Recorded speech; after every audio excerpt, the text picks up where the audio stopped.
I feel nukes are an essential component of a sustainable apiary. I think that you've seen them even in some commercial people are using them, like Bob Binney down south and Ian Stepler up in Manitoba.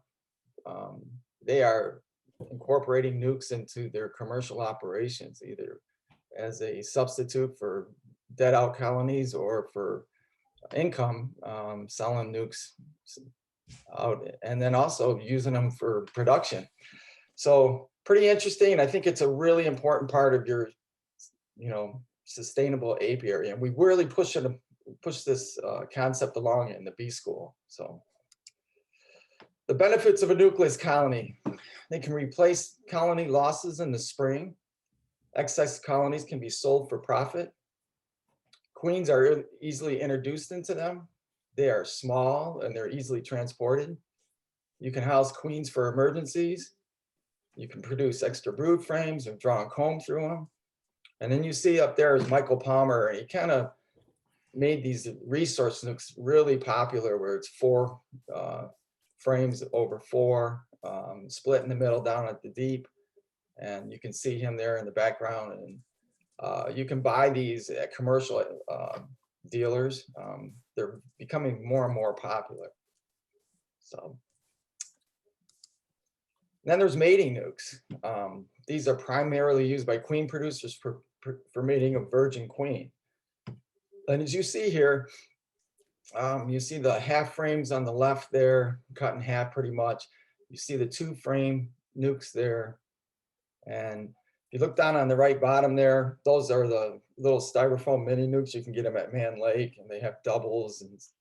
And I've used these for quite a few years, and they work really well. But I've turned away from these. I just don't think they're right for me. I don't think I feel comfortable enough in selling those queens to especially new beekeepers, because that's primarily most of my customers are new beekeepers. And I just don't feel that these queens are good for them. And if they're not good for them, and they're really not good for me. So you can see there on the left, I introduced the queen cell and the queen, and you have to rotate these guys out really fast because they quickly plug the nests, and it's kind of like a production line of making queens. The queen is, I favor 5-frame nukes. The queen is mature and she's deliberate when she's been laying for a long while. The laying pattern can be evaluated, as you can see here. The customer is satisfied and reassured that they have a quality queen. And I think that's a really important part, especially if you're coming to the bee yard and you see that's your queen that you're taking home. You can see that queen right there is that, I think that was taken June 4th. So that's my 2nd round queen, or actually, I'm sorry, it's my 1st round queen, because it's probably been the 2nd week of May when I introduced that cell to this 5-frame nuke. There's only 4 showing, but there's a honey frame also.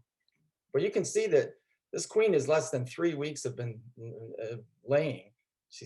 Looks like she started on that left one, frame, and then she's moved forward, and then they drew out a frame of foundation and she laid in that. And you can see that 4th frame, they're capping that. So there you have, a queen that's less than 3 weeks old. 3 weeks from laying. And you can just see the quality of that queen as far as her laying pattern and the amount of brood that she's producing. Mm-hmm. Also, she's very mature and deliberate. So if I pull this queen and I put her in a cage, she's got that, she's got that feeling of confidence. She moves slowly. If you see her in the frame, she moves slowly and deliberately laying eggs. But if you pull them out of those smaller nukes, they're running all over. They're small because they haven't filled out because there's just not enough laying room. You can't really judge you can't evaluate their brood.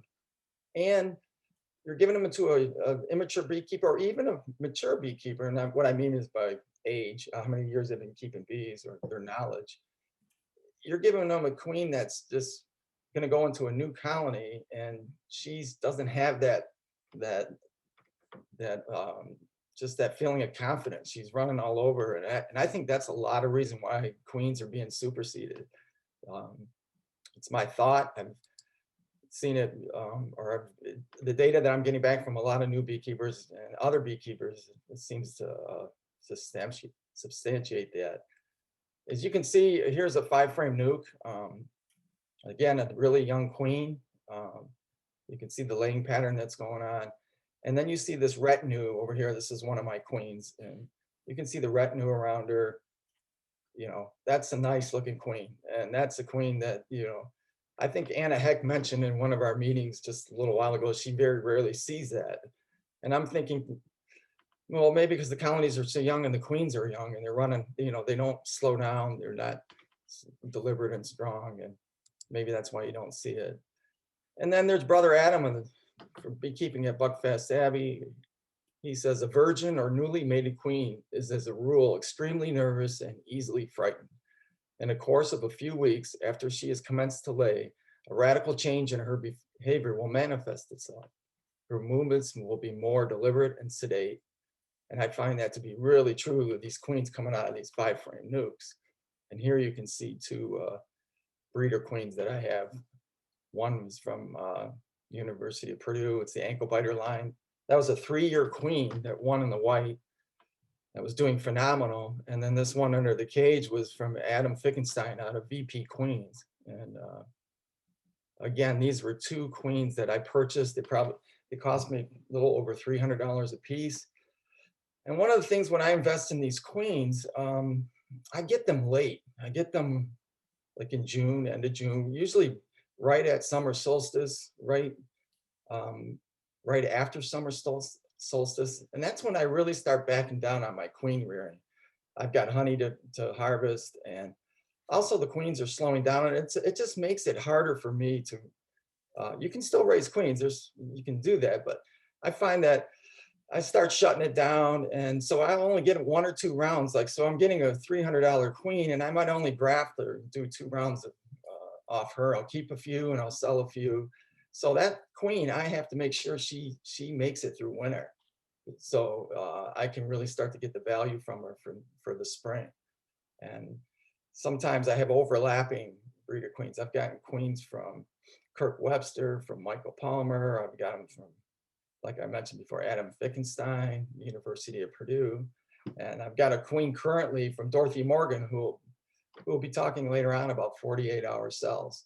It's an artificially inseminated queen, and she's doing good right now. But I only grafted from her for a couple of weeks last year, and now I'm just waiting for spring to hopefully get some from her. So the 5-frame nukes, that's what I was using. So what's the problem with that? Well, here's the problem. So if I sell that queen, like I said, this is June 4th. That's my first round of queens. It's I probably started it in the 2nd week of May. I let her lay for 3 weeks. So you're looking at June 4th. I sell that queen and I put in, it takes 2 or 3, I put a queen cell in immediately after, a day after. And it takes her about 2 to 3 weeks to come out, hatch, mate, and start to lay. The problem is that's June 4th. In my area, those next 2 weeks, that's our main honey flow. And what happens is you got all these bees are going to hatch, and you've got, plus you still have the foraging colony out there, or the foraging workers. Well, they will plug that nest by the time that queen starts to go. And I'm telling you, every frame is full. And what happens is I'll look, the queen's back, she's mated, she's laying, and she's laying a golf ball size brood nest because everything else is honey. And you say, well, maybe you should just go and extract the honey. But my setup is I run mediums in my extraction outfit. I don't want to take these deeps, and some of them have some drone brood on them, and they have to uncap that. And it just doesn't work for me. So what ends up happening is if you look there on the bottom right, that same hive, it's June 18th now, 2 weeks later, queen's probably back in laying, and that hive is sitting there, totally plugged with honey. The queen can't lay any eggs. I wouldn't feel comfortable selling that queen because I really don't know how good she is, because she doesn't have, I wouldn't be comfortable selling that nuke because it's all full of honey, you know, so that wouldn't be a good starter thing. So it just becomes unproductive and it sits there. And a lot of times I let it sit there, and eventually they eat out the honey and the queen will get going, or else they swarm or try to swarm on me. Neither one of those are good options for me. So what if I sell the nuke? So I sell the nuke, same thing. It's March 4th. It's my first round of queens. I sell all 5 frames. I've given away all of the genetics from that colony that I worked so hard at. I bought these breeder queens. I got the queens mated, and I package it all up, and I give it to the new beekeeper or somebody that wants that queen. There's no remnant left of that colony. Now, this might not hold true with the data, but it makes me feel better. So that's all I care about. So for right now is that I give away the nuke, and then another thing that happens is the nuke is really too strong for a new beekeeper, especially somebody running foundation. That if you look at those 4 frames, within 10 days, 12 days, all 4 of those frames are going to hatch, and that thing is going to be booming. And again, it's June 12th, head at the main honey flow. You give this to a new beekeeper, they're running it on foundation. Bees really don't recognize foundation. Even experienced beekeepers don't know how to handle something like that. And what ends up happening is 2 or 3 weeks later, this new beekeeper on the left, that colony that they bought, for $170 or whatever, it swarmed, and that queen is gone. And then now they're stuck with a hive with some queen cells. And to me, that's a disservice. I'm totally involved in trying to get the new beekeeper to be successful. It's my reputation, and plus, I want them to have a positive experience. So it doesn't work for me to sell them those really strong nukes, and especially because it's a Michigan nuke, they're getting it at a later time what they would normally get if they got them down south. But that's why I just don't feel it works well for me. So here we go with the 6 frame nuke. So this is my solution. So this is what I'm working on right now. It's the 6 frame nuke. No different than the 5 frame, just 1 extra frame, same situation. I've been using these for quite a while. I've been using these Lysa nukes on the left and these Paradise Honey nukes on the right. And I like them. They work really well. They winter super well for me. And if you look down there on the bottom, that's my current setup for one of my areas. Right now, I have quite a few rows of these. Speaking of this one, just for a quick thing, that if you look right there in the middle, there's a double green Paradise Honey hive right there, and then the one next to it with the blue lid. That's my current breeder queen for 2021. And 3 times I went in this yard and they were knocked over by kids. They're throwing bricks on them, and they flip them. It's a real secluded yard, and so I just couldn't believe that out of all my hives, I probably have over 100 colonies spread out through this area, that the ones they would knock over would be my breeder queen. 3 times I found them in the snow with the lids off and things like that, but they still survived. So that was a blessing. Also, some of these polystyrene nukes, the Paradise Honey one, you can put a divider down the middle and run them as 2. But again, now it's a 3 frame nuke. They're hard to manipulate for me. I don't think there's enough room for the queens. So I just don't like them. But I do like them for wintering, and I do like the concept of them. So let's go back again to the 6 frames. So now I sell the nuke. Now you got to remember, I'm going to add 2 more frames to this. One will probably have a little brood, not much. But now I go to sell this nuke. I sell 3 frames of bees. Like I'll say we sell the 2nd, 3rd, and 4th frame of bees. I'll give them a frame of honey from either with this colony or from another colony. I keep 1 frame or 1.5 frame of brood back at the original 6 frame nuke. I do this in the middle of the day when half the foragers are out. And what that does is it makes it obviously it's not as strong, but that's a perfect setup for a new beekeeper, because now they've got honey, they've got their force, their field force has been reduced. So when they go to their place, the queen will be able to go back in and reestablish the nest before the honey plugs, because there's not that many foragers to go get the honey for them. And it gives them time to get these queens or to get these nukes situated in their new equipment. And it works really well. And how does it work for me? Well, for me, what I like to do is I'll put in half a frame of drone brood, and I want that queen to lay that drone brood, because I get to keep a frame of brood and maybe possibly a bunch of drones, and there's still a very small remnant of that queen in my yard.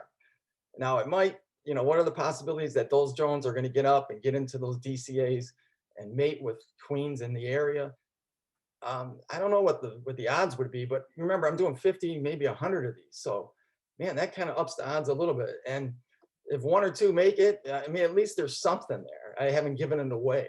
And then it's so easy to turn that nuke around now, because I have 2 frames of brood. They have the whole field force pretty much, and they all come back, and I just put a new queen cell in there, and I'm rolling again. I've got a productive colony, and in a few weeks I could sell that colony, or I can keep on going, so it works really well for me. You guys following this? I hope it's working out. All right. So the other problem, remember I said I get plugged up with honey. That's a big problem that I've had. And then until about 3 or 4 years ago, I noticed this guy, Ian Stepler, he was starting this YouTube channel out in Canada, and I highly recommend that you check him out. This guy works his bees better than anybody that I've seen. And I'm only, it's a guy that documents it on YouTube. So I'm sure there's quite a few beekeepers out there that do the same thing, but they just don't have a YouTube channel. But Ian does a great thing, and he uses these 3 6-frame nukes and they share a honey super. And that, light bulb went off for me, and thinking, wow, I have such a hard time keeping these bees from being honey plugged. What if I sort of use the same thing? So you can see there's 3 of my nukes on the bottom there, and I've got 2 queen excluders, and they share 2 standard size honey supers. So here I'm just setting up this new yard with 6-frame nukes. You got 2 facing one way and 1 facing the other. And so what this does is, remember, I sold the nuke or I sold the queens. I can come in here, put 2 frames of brood, a frame of honey. I separate these nukes just on that same stand, and I put like a colored entrance reducer on them, so the queens will know which ones are theirs. And then I let them mate, and I let them establish and mate. Once they're mated, and I feel comfortable that they're all queen right, I push them together, and then I take 2 standard size 10-frame queen excluders, and I put them, I push them together, and you can see here, like the one on the left is just, it's more populated. The one on the right is medium, and the one on the very right is hardly populated, it seems like. But they're all about the same age. They're all the same size, the same age queens. They all have the same amount of brood. They all have a few, they have 1 or 2 foundation frames, and that's how I set them up. And this is June 10th, so this is quite late to start, if you were doing this for production for honey, but I'm not doing it. I'm just trying to keep the honey out of the brood nest. So it's 3 6-frame nukes combined to handle a standard medium depth honey supers. The 3 colonies are all sharing the same honey storage area. So if you go back, you remember, what was that picture, June 10th? Here's July 27th, after it just rained. Obviously, I should have put more boxes on.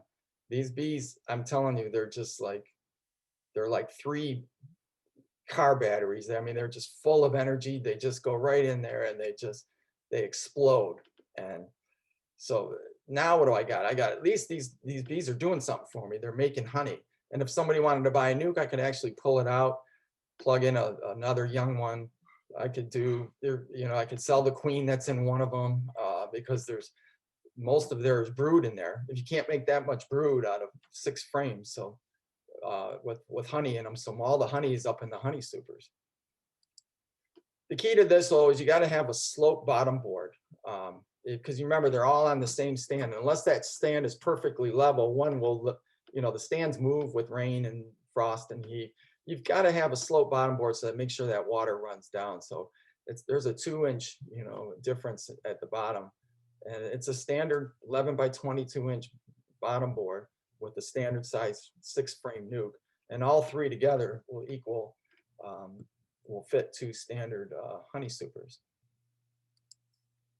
So here's August 4th, after I just pulled the honey, and you can just see the amount of bees that come out of these 6-frame nukes. If you look on the one on the left, that was a really cold day, so you're really not seeing how many bees were in there.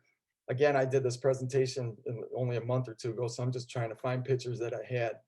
I wasn't able to do it, but the bees there, I mean, they come out, they cover the cinder blocks, they cover, you can't even hardly see the hives. They're just packed full of bees.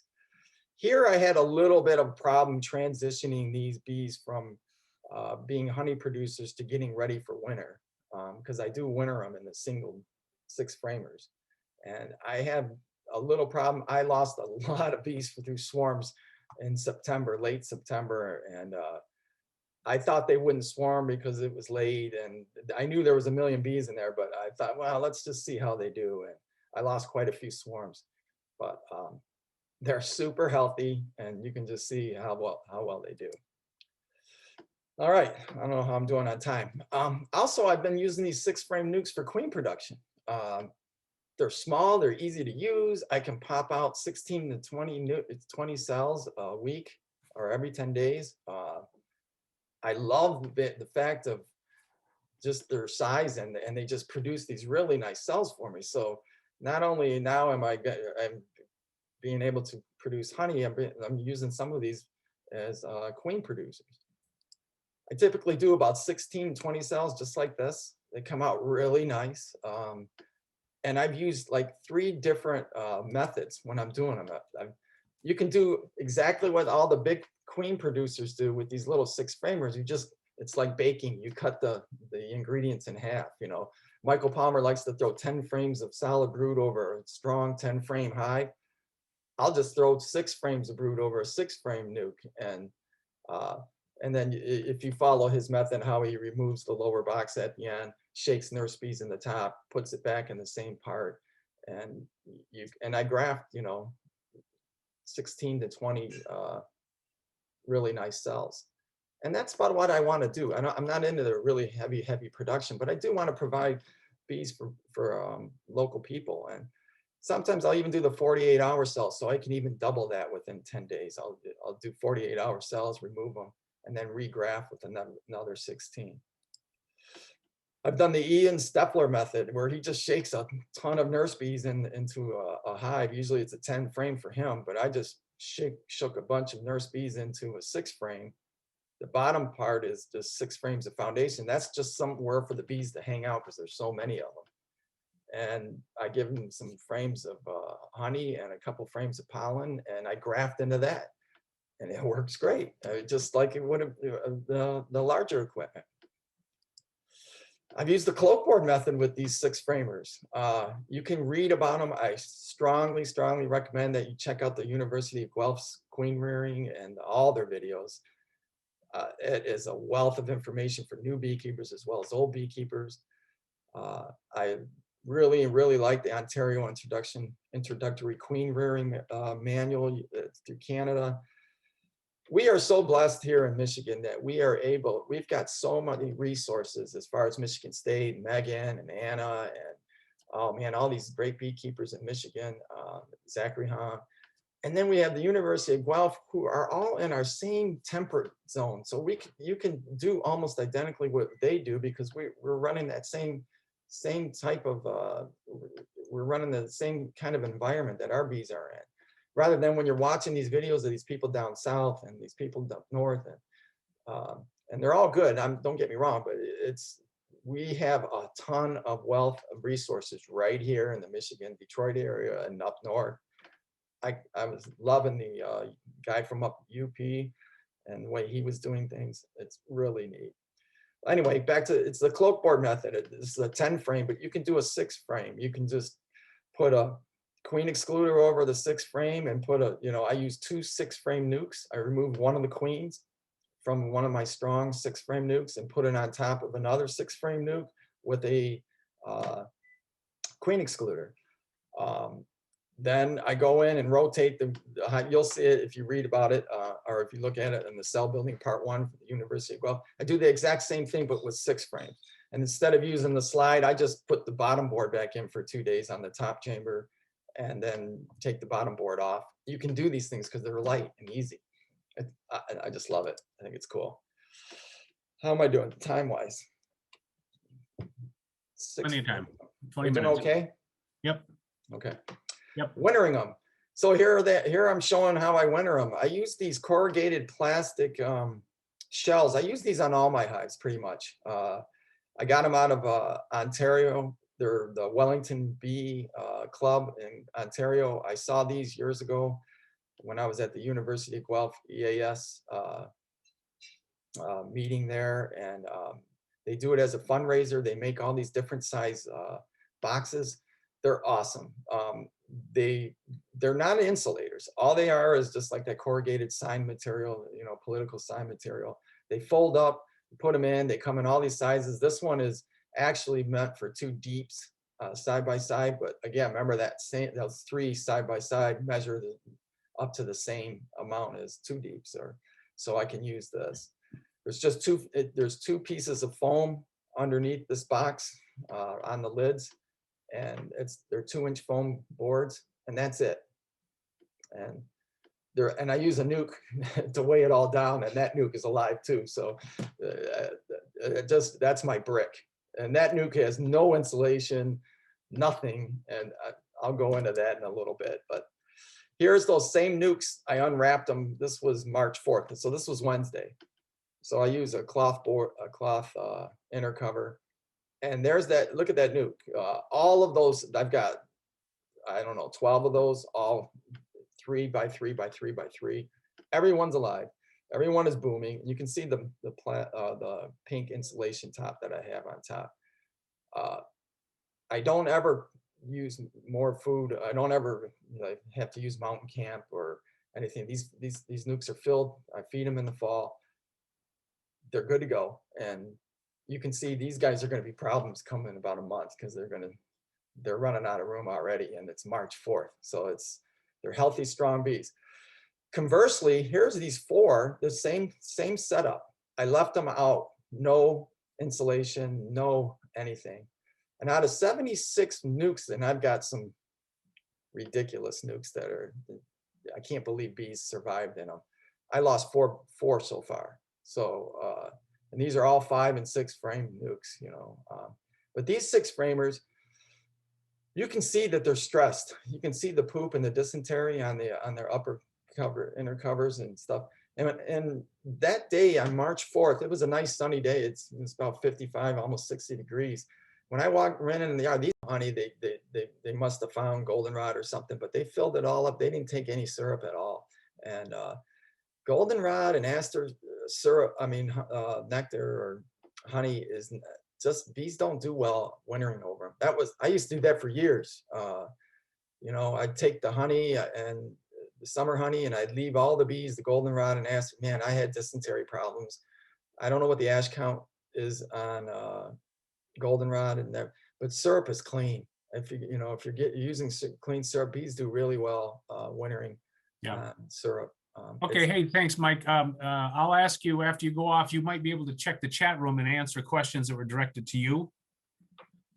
And also in the Q&A. And then I'm going to turn this over to Lisa, who's going to host the next couple of sessions. Thanks a lot, Mike. Hey, thank you, Preston. Thanks, everybody.